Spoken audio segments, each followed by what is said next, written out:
Welcome to the Daily Dispatch. First up, we tell you about the 8th session of the Pakistan-Russian Intergovernmental Commission, which has started in Islamabad. Next, North America is experiencing job cuts by multiple tech companies, such as Microsoft and Amazon. We'll tell you why. And lastly, as Afghanistan reels under biting winters, humanitarian crisis, and banking sanctions, we'll tell you about the visit of the top women leader at the United Nations to Kabul. We're here to give you the news and to help you infer the world around you. I'm Tayyaba Nisar, and here is your Daily Dispatch.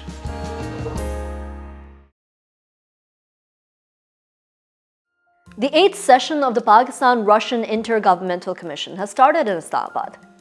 The 3-day session will cover a large spectrum of issues including trade, economic, industrial, scientific, and agricultural cooperation. However, energy talks and the prospect of importing oil from Russia are likely to dominate the session between Pakistani officials and the 80-member Russian delegation. Now, besides exploring the need to revive the Pakistan Stream gas pipeline, also known as the North-South gas pipeline, which will start in Karachi and end at Kasur in Punjab, covering over 1,000 kilometers, will remain part of the discussions. The meeting of the Intergovernmental Commission takes place at a time when Pakistan faces a dire economic situation, with dwindling reserves and rising trade deficit due to the increased energy prices, and Pakistan's dependence on oil and gas imports, which are the biggest source of the import bill. Meanwhile, Russian energy exports have faced increasing challenges since the start of the Russia-Ukraine war, with its biggest market in Europe gradually reducing its imports and putting a cap on the Russian seaborne oil, binding the European tankers to supply the Russian seaborne oil if it is sold at $60 per barrel. Over the years, Pakistan has explored different options to diversify its energy imports and secure them at affordable prices, like Iran-Pakistan pipeline and Turkmenistan, Afghanistan, Pakistan, India, which is Tapi gas pipeline. But neither have come to fruition till now due to the geopolitical reasons and war in Afghanistan. Whether Pakistan is able to secure the favorable energy imports from Russia will be known at the final protocol agreement signed between the two countries at the end of the Intergovernmental Commission session.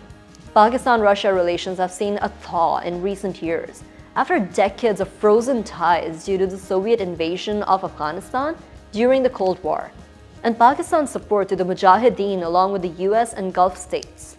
In 2010, Pakistani-Russian Intergovernmental Commission was established. In 2015, both the states agreed to develop the North-South gas pipeline. They have held joint military exercises as well, and Moscow supported Islamabad's bid to full membership at the Shanghai Cooperation Organization. Now, both states have shown a shared interest in working for Afghanistan's stability and against terrorism in the region. While Pakistan has also tried to pursue a policy of geoeconomics to develop the economic partnerships and play a vital role to expedite the regional trade and connectivity. Next, as we covered in one of our previous dispatches, economic uncertainty, shrinking demand, and opening of markets in the post-COVID pandemic are affecting the tech companies, including Meta, Twitter, and cryptocurrency exchange agencies, which have in recent months announced massive layoffs in a bid to cut cost. In the latest development on this, Microsoft has said it is letting go of 10,000 employees. This announcement comes after last year in October, it showed its slowest economic growth since 2016. The move will reduce Microsoft's headcount by less than 5%.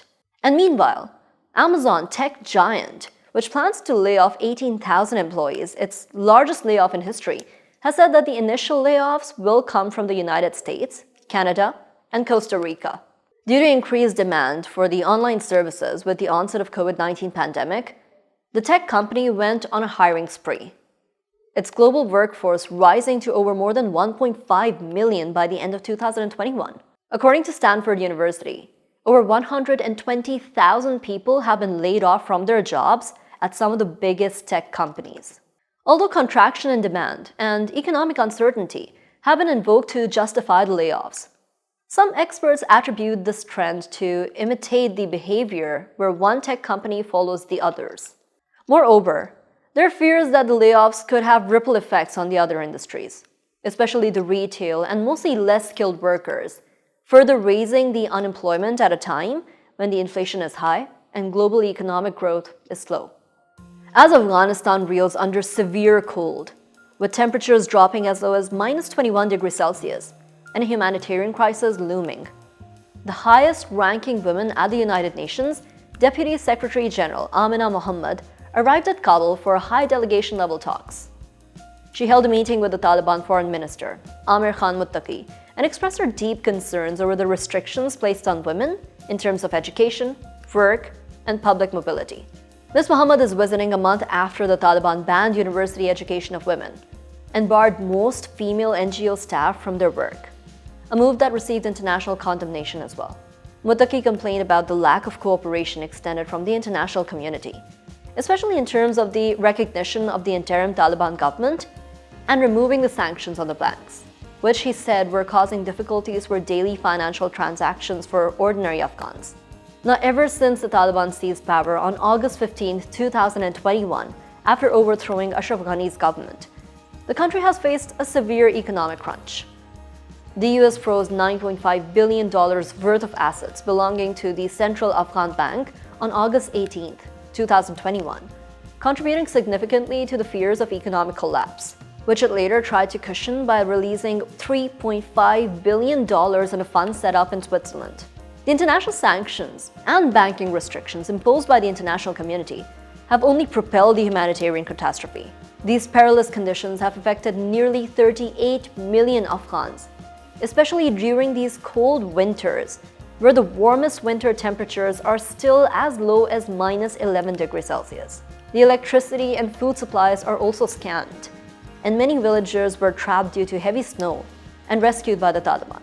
This is further exacerbated by increased restrictions placed by the Taliban, especially on the women aid workers, that forced at least 7 international humanitarian organizations to suspend their services in the country.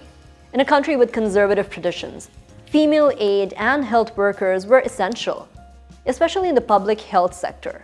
However, some NGOs resumed their operations in the country after the Ministry of Public Health reassured them regarding women being allowed to work in areas such as the health sector. At a time when half of Afghanistan's 38 million population are hungry, with 3 million children at a risk of malnutrition, and when the media attention is diverted elsewhere, it's one of the worst and most urgent humanitarian crises in the world. Even if the visit of the United Nations delegation doesn't come to a substantive conclusion, it will likely bring the focus back to the situation in Afghanistan, especially the restrictions imposed on women and girls. Now we'll talk about the war in Yemen, and if it will finally come to an end. The Foreign Minister of Saudi Arabia, Prince Faisal bin Farhan Al Saud, while speaking at the World Economic Forum in Davos, Switzerland, certainly saw progress to end the 8-year-old conflict, which resulted in one of the worst humanitarian disasters in the world. The war in Yemen started in 2014, when Iran-backed Houthi rebels took control of the capital Sana'a, and in 2015 were attacked by the Saudi Arabia-backed military coalition to restore the power of the internationally recognized government in Yemen. Now, despite the Saudi-Iran regional competition and significant role in the Yemen conflict, a United Nations-backed ceasefire between the Houthis and the Yemen government was reached in April 2022 and expired on October 2nd. This statement by the foreign minister of the leading country of the military coalition is a welcome step. The willingness and general stability in Yemen hint towards the end of the war sooner or later. Now, in a surprise move, Jacinda Ardern, New Zealand's Prime Minister, has announced to resign from her post and that she will not contest in the next year's elections, citing a burnout. This decision to step down brings to an end her 6 years as a Prime Minister. She became one of the youngest female Prime Ministers at the age of 37 in 2017, and immediately had a huge impact due to leadership and bold decision-making at a time when the right-wing populism was rising across the world. She was globally appreciated and lauded for her work and how she empathized and embraced the minority Muslim community in New Zealand, especially after the Christchurch terrorist attacks in which more than 50 people were killed. Her administration undertook major gun law reforms to avoid their misuse. Jacinda is also credited with handling the COVID-19 pandemic effectively in the country. Moreover, she was the world's second leader to give birth to a child while in office. The first was Pakistani Prime Minister Benazir Bhutto. And lastly, as the World Economic Forum's processions continue, prospects and challenges for economic cooperation and aid continue to make headlines. In his talk at the WEF, the Saudi Finance Minister, Mohammed Al-Jadaan, expressed an inclination to support Pakistan's recovery from the last year's devastating floods and the ongoing economic crisis. Jadaan, however, also said the country was exploring a changing approach towards economic cooperation and development aid. He said that previously the country would provide aid and financial assistance to friendly states without any strings attached. However, they are now looking to working with the international organizations to ensure that transparent reporting on progress and development is shared with the donor country on a regular basis. In the meanwhile, the World Bank has stopped the disbursement of 2 loans to Pakistan worth $1.1 billion. This raises further concerns for the cash-strapped Pakistan as it reels from a climate catastrophe and is trying to stay afloat with the foreign reserves only worth a month's imports left in its pocket. Direct payment and funding from strong economies like Saudi Arabia helped countries in Pakistan's situation to acquire the funding on easier terms, on the basis of interstate trust and friendships. However, with the inclusion of international monetary regulators in the midst, the disbursement of the loans and aid fall prey to bureaucratic red tape. With the foreign reserves at a 9-year low, Pakistan's economic situation remains precarious as it struggles to fulfill IMF and World Bank's conditions to acquire the loans and aid pledges to its cause. That's all, folks. We'd be happy to receive your feedback and suggestions. We'll be back tomorrow with more bite-sized news that keeps you up to date with what's going on in the country, the region, and the globe. I'm Tayyaba Nisar Khan, and this was your Daily Dispatch.